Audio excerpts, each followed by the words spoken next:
Você já disse que leu algum livro, mesmo que você não tenha lido de verdade? Tipo um clássico, alguém que todo mundo diz, nossa, todo mundo já leu esse livro, e você, claro, com certeza, eu também, mas no fato não leu? Uma pesquisa mostrou quais publicações as pessoas mais fingem já ter lido, acredite nisso. O Pedro Pacífico, nosso bookster, que segue do outro lado do planeta, conta pra nós quais são essas obras e por que as pessoas mentem tanto sobre já ter lido elas. Vamos ver? Exatamente, Elisa, as pessoas mentem que leem determinados livros. E posso te falar que não é pouca gente, não. Inclusive, você é de casa, você já mentiu? Pode falar que aqui ninguém vai te julgar. Porque recentemente eu me deparei com uma pesquisa que foi feita em 2009 no Reino Unido, mas que apesar de já ter passado muito tempo, eu tenho certeza que ela ainda é bem atual. E o resultado mostrou que mais de 60% dos entrevistados já havia mentido sobre ter lido um livro. E os pesquisadores foram além e perguntaram quais livros as pessoas mais teriam mentido. E ó, alguns dos campeões que a gente teve dessa mentira literária, se assim a gente pode chamar, foram 1984, do George Orwell, Tem Guerra e Paz, de Tolstói, né, literatura russa, Orgulho e Preconceito, da Jane Austen, mais literatura russa, com Crime e Castigo, do Dostoiévski. E se a gente parar para analisar essa lista, o que que ela mostra? Mostra que, assim, ninguém tá muito mentindo que leu 50 Tons de Cinza ou um livro de autoajuda.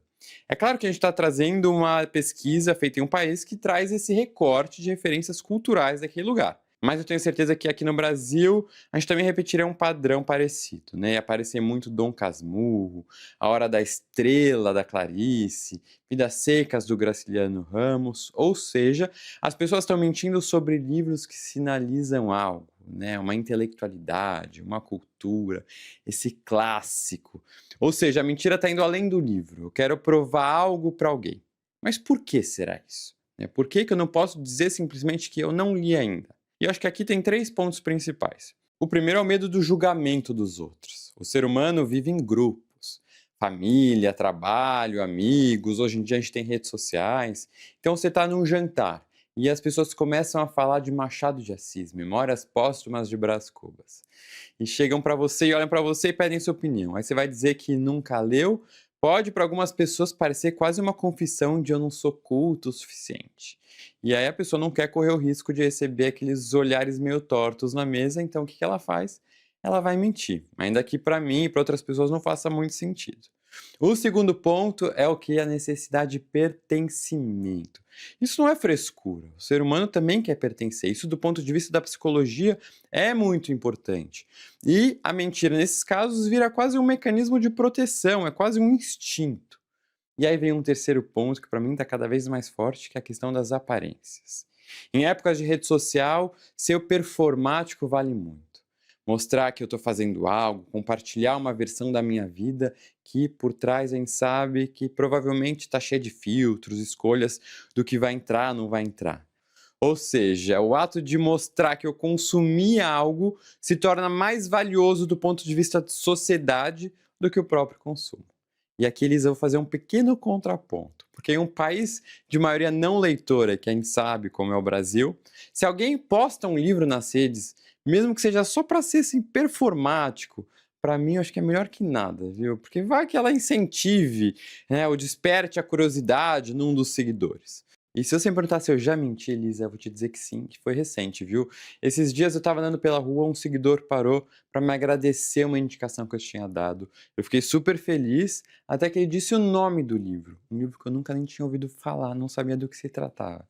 Eu simplesmente respondi sim, realmente, ela é muito boa essa indicação, o livro é ótimo, a leitura inesquecível, porque eu também não ia decepcionar aquele leitor que estava tão empolgado. Ele deve ter visto numa postagem de outra pessoa, fez confusão e veio me agradecer. Mas, gente, para terminar aqui, a verdade é que não precisa ter vergonha de falar que ainda não leu, que não está com vontade de ler, que está lendo outra coisa, que gosta de outro gênero. Porque quando a gente fala de leitura, a gente está falando de uma atividade por prazer, uma atividade de entretenimento, que vai transformar a gente aos poucos, como consequência. Então, leia o que você ame e não perca tempo, um tempo que você poderia estar usando para ler, para buscar justificativas para o outro. É isso, Elisa, muito obrigado. Semana que vem a gente está junto de novo. Era para eu estar hoje com vocês, mas passou um ciclone aqui na Nova Zelândia que fez com que vários voos, inclusive o meu, fosse cancelado. Mas semana que vem eu tô aí do seu lado no estúdio. Amor, perfeito. Semana que vem tem Pedro com a gente, Pedro Pacífico, nosso bookster. Ficou preso ali por causa de um ciclone na Nova Zelândia e falando sobre as mentirinhas literárias que o povo conta.